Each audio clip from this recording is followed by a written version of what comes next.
Welcome to মুনমুনের classroom.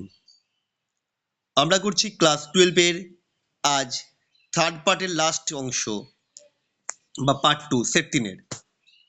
LI ওই ঝোলত্রি ও এর খাট ধর্ম এলি ওই ঝোলত্রির চেয়ে বেশি কেন? এটা খুব ইম্পর্টেন্ট, এবছর আসছে পরীক্ষায়।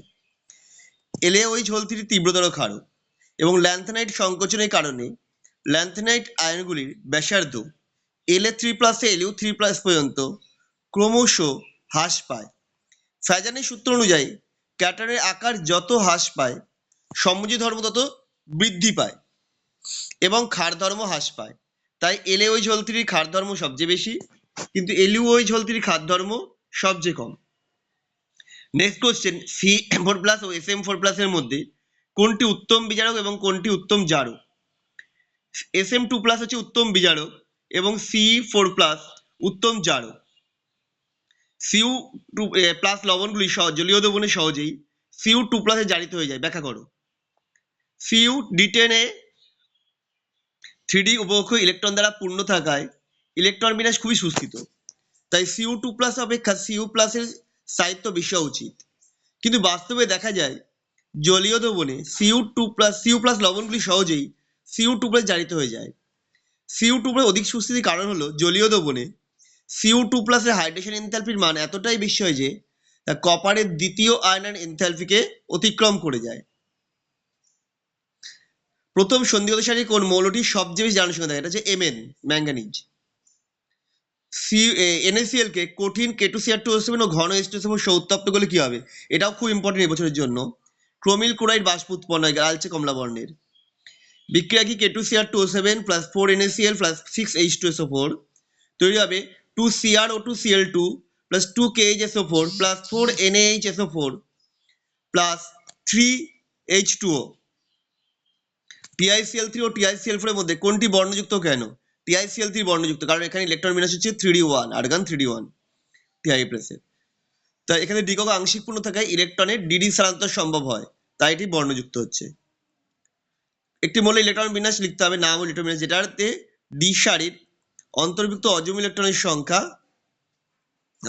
সর্বোচ্চ হবে। এটা হবে Cr হবে ক্রোমিয়াম, যার ভূমিস্তরে সর্বসংখ্যক ইলেকট্রন থাকে, অযুগ্ম ইলেকট্রন 6টা থাকছে ইলেকট্রন। সন্ধিগত মৌলসমূহের মধ্যে এগুলি অধিকাংশ রঙিন হয় কেন? সন্ধিগত মৌলের পরমাণু বা আয়নগুলিতে আংশিক পূর্ণ ডি কক্ষ উপস্থিত থাকে এবং ডি কক্ষ মধ্যস্থ অরবিটালগুলির মধ্যে শক্তির সামান্য তারতম্য থাকে। ফলে যৌগগুলি দৃশ্যমান আলো থেকে নির্দিষ্ট বর্ণের আলোকরশ্মি শোষণ করে নিম্নতর শক্তি স্তরে ডি অরবিটালে থেকে উচ্চতর শক্তি স্তরে ডি অরবিটালে ইলেকট্রনের স্থানান্তর ঘটায়। এই ডিডি স্থানান্তরের জন্য দৃশ্যমান আলো থেকে যে নির্দিষ্ট বর্ণের আলোকরশ্মি শোষিত হয়, আলোকরশ্মি শোষণের যৌগটি তার পরিপূরক বর্ণ ধারণ করে, তাই সন্ধিগত মৌলের যৌগগুলি রঙিন হয়। পরেরটা, NiCl4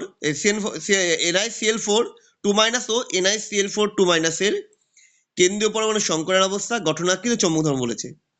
এটার প্রথমটা NiCl4 2- এর Ni+ এর সংকরণ অবস্থা হচ্ছে sp3, গঠনাকৃতি চতুস্তলকের ছবি দেখিয়ে দিয়েছি।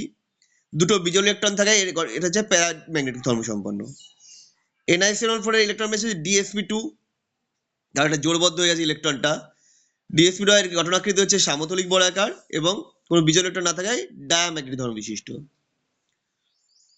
FeCN6 4- CFSe, এখানে হচ্ছে স্ট্রং ফিল্ড লিগ্যান্ড, এটা তাই ইলেকট্রন বিন্যাস হবে T2G6। ফলে crystal field stabilisation theory CFSx crystal field stabilisation energy হচ্ছে 6 × -0.4 del0 ডেল অক্টাইডাল, এটা হচ্ছে -2.4 ডেল অক্টাইডাল। পান্নায় কোন ধাতব আয়ন উপস্থিতির জন্য সবুজ হয়? ক্রোমিয়ামের জন্য। ক্লোরোফিলে কোন ধাতব আয়ন থাকে? না হচ্ছে ম্যাগনেসিয়াম।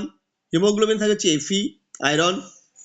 B12 হচ্ছে কোবাল্ট, আর হচ্ছে সিসপ্যাট থাকে প্ল্যাটিনাম। আমাদের বাকি পার্টগুলো তোমাদের দেওয়া আছে ভিডিওগুলো, সেখানে দেখে নিও এবং ভিডিও কেমন লাগলো কমেন্ট করে জানিও।